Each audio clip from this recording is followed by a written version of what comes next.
Albert Einstein once said, everybody's a genius. But if you judge a fish by its ability to climb a tree, it will live its whole life believing that it is stupid.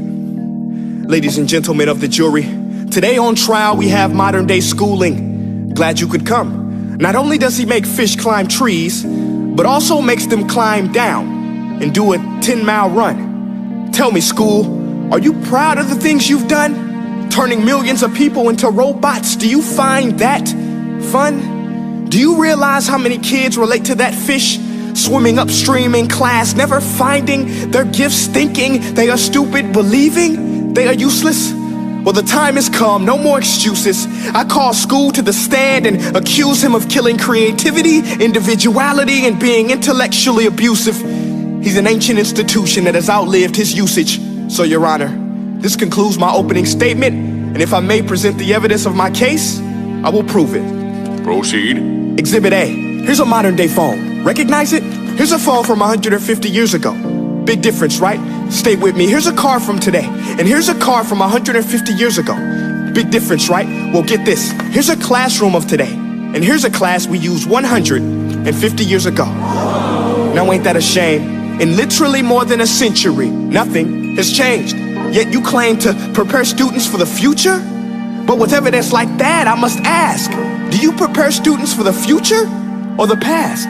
I did a background check on you and let the record show that you were made to train people to work in factories, which explains why you put students in straight rows, nice and neat, tell them sit still, raise your hand if you want to speak, give them a short break to eat, and for 8 hours a day, tell them what to think.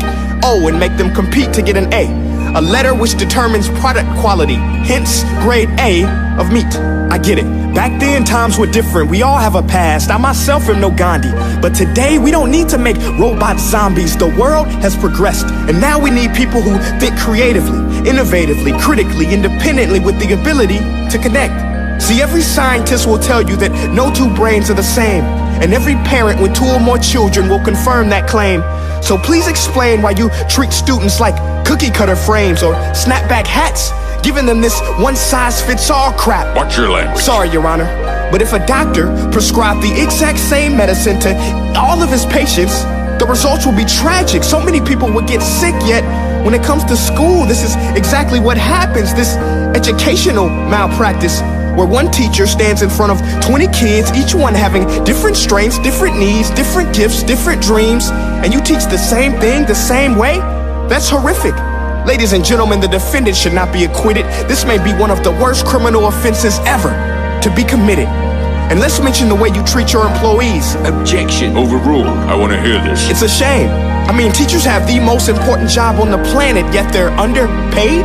No wonder so many students are short-changed. Let's be honest, teachers should earn just as much as doctors, because a doctor can do heart surgery and save the life of a kid, but a great teacher can reach the heart of that kid and allow him to truly live. See, teachers are heroes that often get blamed, but they're not the problem. They work in a system without many options or rights. Curriculums are created by policymakers, most of which have never taught a day in their life. Just obsessed with standardized tests. They think bubbling in a multiple choice question will determine success. That's outlandish. In fact, these tests are too crude to be used and should be abandoned, but don't take my word for it. Take Frederick J. Kelly, the man who invented standardized testing, who said, and I quote, "These tests are too crude to be used and should be abandoned." Ladies and gentlemen of the jury, if we continue down this road, the results will be lethal. I don't have much faith in school, but I do have faith in people. And if we can customize healthcare, cars, and Facebook pages, then it is our duty to do the same for education, to upgrade it, change it, do away with school spirit, because that's useless.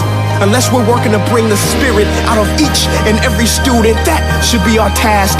No more Common Core. Instead, let's reach the core of every heart in every class. Sure, math is important, but no more than art or dance. Let's give every gift an equal chance. I know this sounds like a dream, but countries like Finland are doing impressive things. They have shorter school days. Teachers make a decent wage. Homework is non-existent, and they focus on collaboration instead of competition. But here's the kicker, boys and girls. Their educational system outperforms every other country in the world. Other places like Singapore are succeeding rapidly. Schools like Montessori, programs like Khan Academy. There is no single solution, but let's get moving. Because while students may be 20% of our population, they are 100% of our future. So let's attend to their dreams, and there's no telling what we can achieve.